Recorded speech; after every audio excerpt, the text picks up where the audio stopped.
Praise be Jesus and Mary, now and forever. Amen.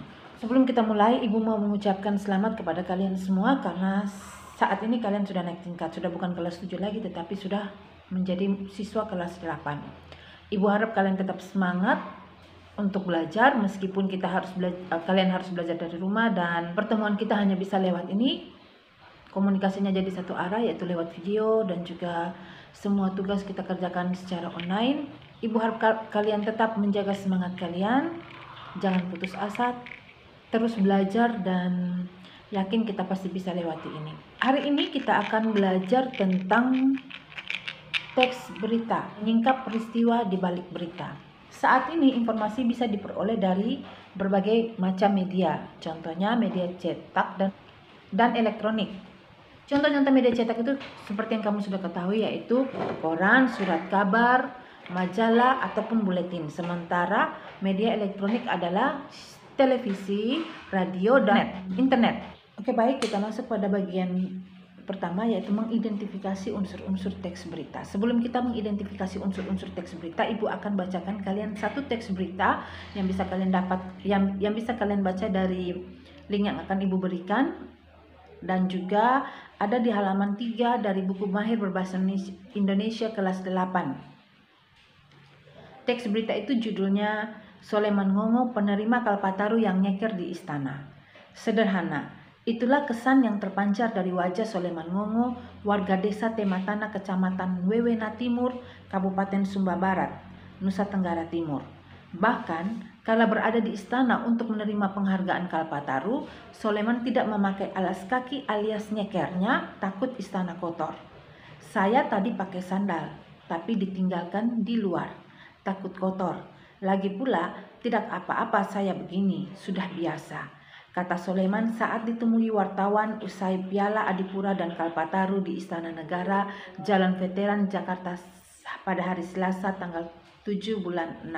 Soleman mengaku telah 4 tahun mengabdi sebagai penjaga dan perawat 200 pintu air primer, 140 sekunder, dan 160 pintu air tersier. Berapa penghasilan Soleman sebulan dengan menjadi seorang penunggu pintu air? Anda mungkin tak percaya. Pria sederhana ini awalnya cuma mendapatkan uang sebesar 500 rupiah. Dulu saya mulai bekerja sejak tahun 1980-an. Awalnya tanpa dibayar, lalu setelah beberapa bulan baru dibayar 500 rupiah per bulan, kisah Soleman dengan semangat. Menjadi pintu air selama 40 tahun, Soleman mengaku ikhlas menjalankan tugasnya. Penghasilan yang tidak seberapa itu tak lantas membuatnya meninggalkan kegiatan tersebut, sebab tujuan utamanya adalah menjaga kelestarian alam saja. Dia menuturkan, hutan kini banyak yang digunduli. Bersama dengan masyarakat lain, dia bergotong royong untuk menanam pohon. Perlindungan alam saja, yang artinya kita kan penjaga air. Daerahnya dulu masih hutan toh. Hutan-hutan sekarang tidak ada. Sebagian besar pohon ditebang masyarakat. Jadi, kita usahakan berkumpul dengan masyarakat. Kita gotong royong menanam pohon. Sebelumnya kita tanam pakai anggaran sendiri sekitar 5-6 orang, ungkap pria berkulit gelap ini. Mendapatkan penghargaan Kalpataru dan bisa bertemu langsung dengan presiden bukan tujuan utama Soleman menekuni pekerjaannya.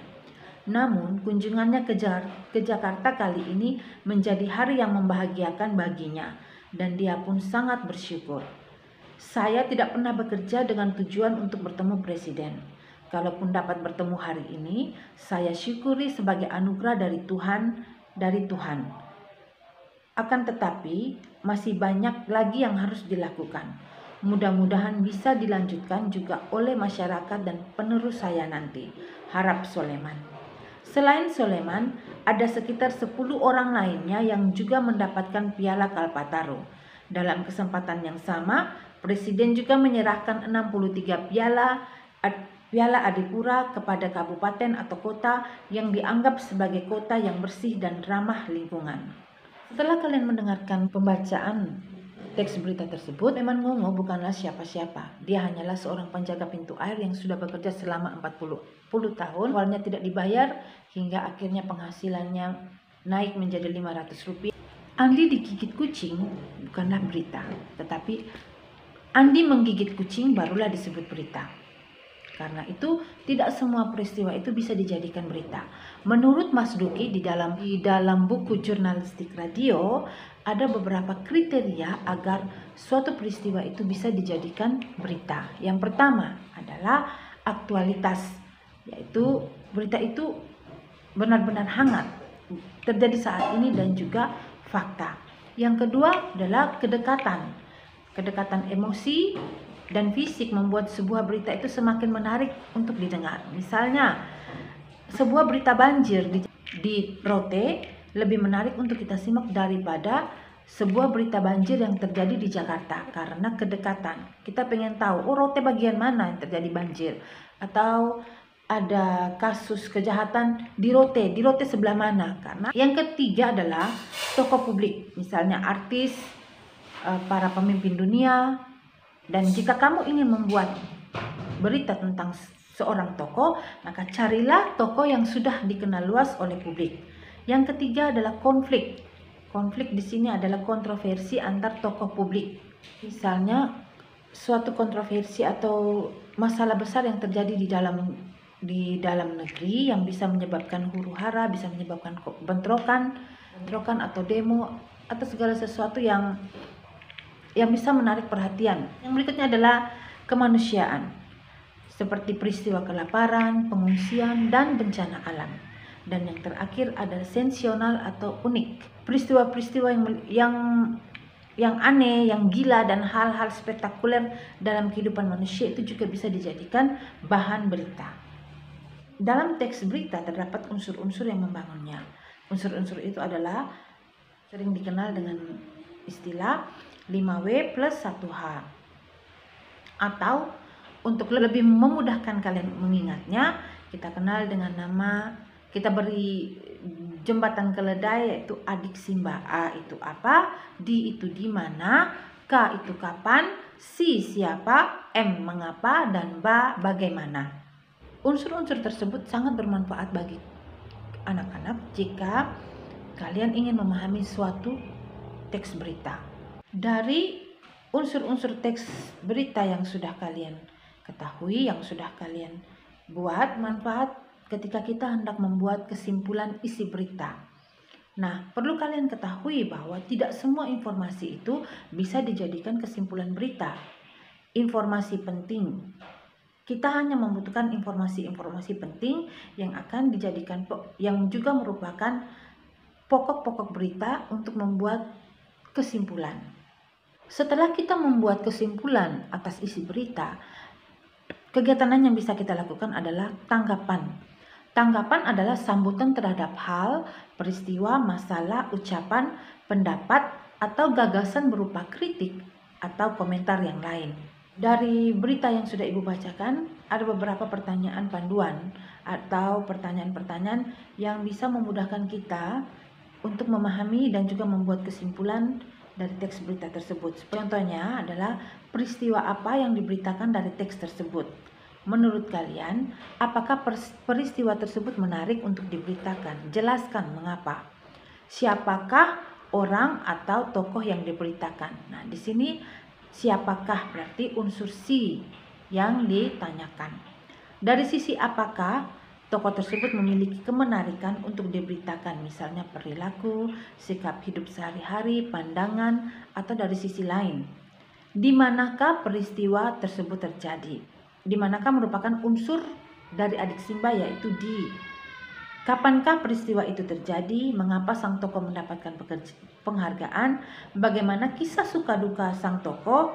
Dan pertanyaan-pertanyaan tambahan, contohnya jika kamu adalah seorang menteri lingkungan hidup atau presiden, apakah kamu akan melakukan hal yang sama? Nah, kalian juga bisa menambahkan berbagai macam pertanyaan lain untuk lebih memahami dan juga menyimpulkan isi berita. Beberapa hal yang perlu kita perhatikan saat membuat tanggapan, yaitu 1, tanggapan itu harus berhubungan dengan masalah yang sedang dibicarakan. Yang kedua, tanggapan dapat mempercepat pemahaman masalah. Yang ketiga, tanggapan disampaikan dengan kata atau kalimat yang tepat. Yang keempat, tanggapan disampaikan dengan sikap terbuka dan sopan. Dan tanggapan kita haruslah bersifat objektif, benar-benar tentang keadaan yang sebenarnya. Tidak ada pendapat pribadi yang kita libatkan di dalam tanggapan kita.